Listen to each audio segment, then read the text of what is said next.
Hello everyone, and welcome back to the channel. In our previous episode, we learned about static well conditions, hydrostatic pressure, pressure gradients, and bottom hole pressure.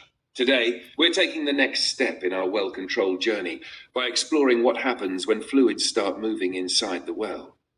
Because once circulation begins, pressure behavior changes, and understanding these changes is critical for every drilling, completion, workover, and well intervention professional. Today's topic is forward circulation, friction pressure, bottom hole pressure during circulation, and equivalent circulating density, commonly known as ECD. These are concepts that every well control professional must understand because many well control incidents occur when pressure changes are not properly recognized during circulation operations. So let's get started. Jump into equations. Let's think about a simple example. Imagine you're driving a car on a smooth highway. As long as the car is parked, no resistance is acting against its movement. But the moment the car starts moving, resistance appears. You encounter air resistance, tire friction, mechanical resistance. The faster you drive, the greater the resistance. The same thing happens inside a well.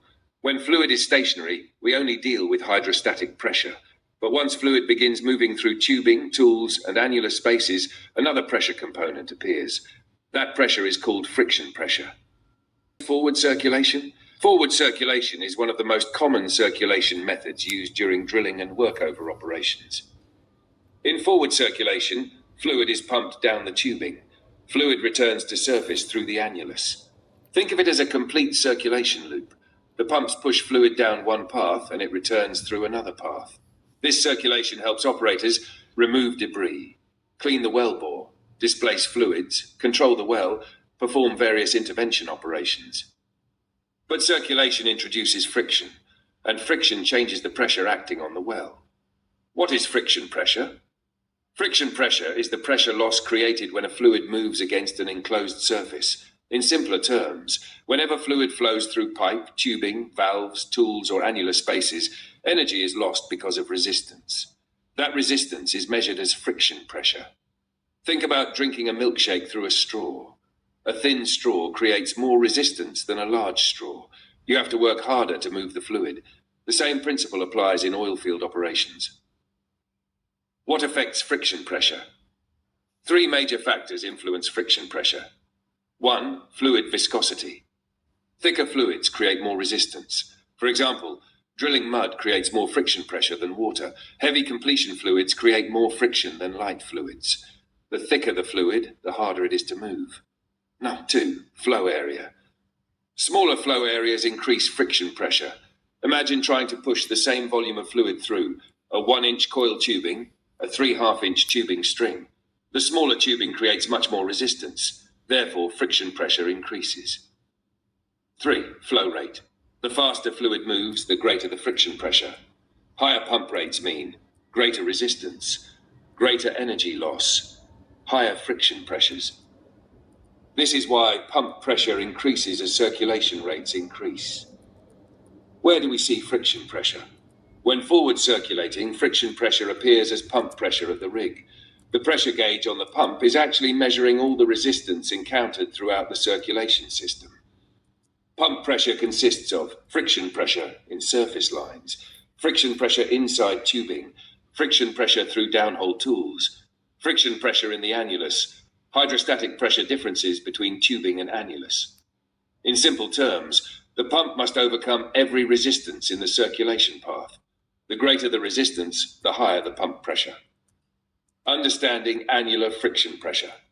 Now let's focus on a very important concept: annular friction pressure. This is the friction pressure created while fluid travels upward through the annulus. Why is it important?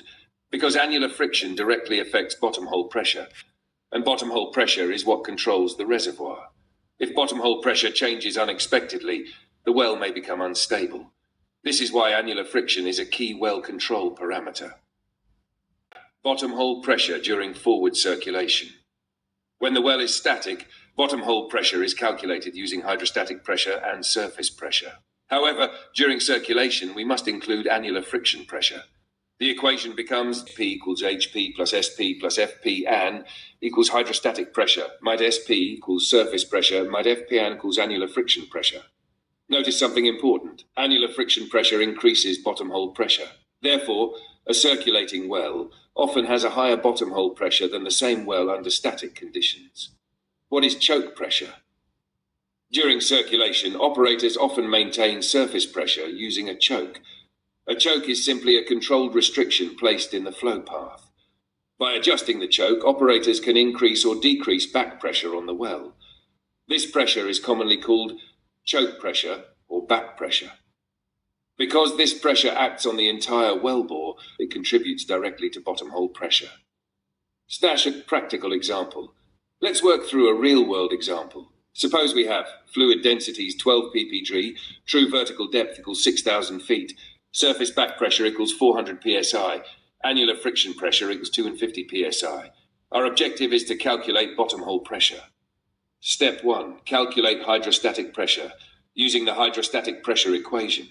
Hydrostatic pressure equals 0.52 to 12, 6,000. Hydrostatic pressure equals 3,744 psi. Step 2. Calculate bottom hole pressure. Now use the forward circulating equation. HP SP plus FP an 250, BHP 4,394 psi. Therefore, the pressure acting on the perforations is 4,394 psi. Why did bottom hole pressure increase? Notice something interesting. When the well was static, the bottom hole pressure was lower. Once circulation started, friction pressure appeared. Bottom hole pressure increased. This additional pressure is created solely because fluid is moving. This phenomenon is extremely important in well control. A well may be safe while circulating, but become underbalanced when pumps are stopped.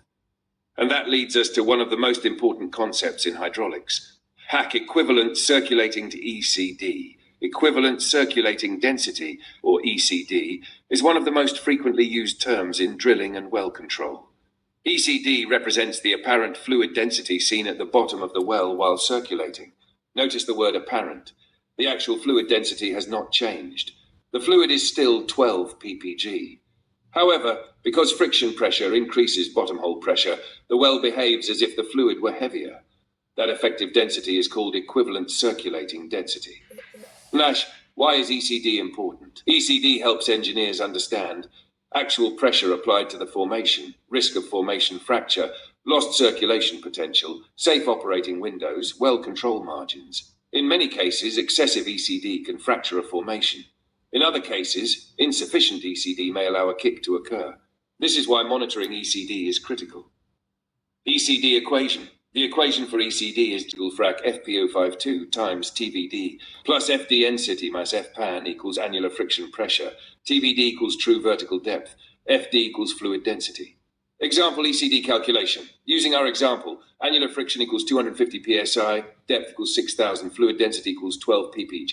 Substituting into the equation, ECD equals 250 0.052 times 6,000 plus 12 ECD equals 12.80 ppg. Therefore, although the actual fluid weight is 12 ppg, the formation experiences a pressure equivalent to 12.80 ppg while circulating.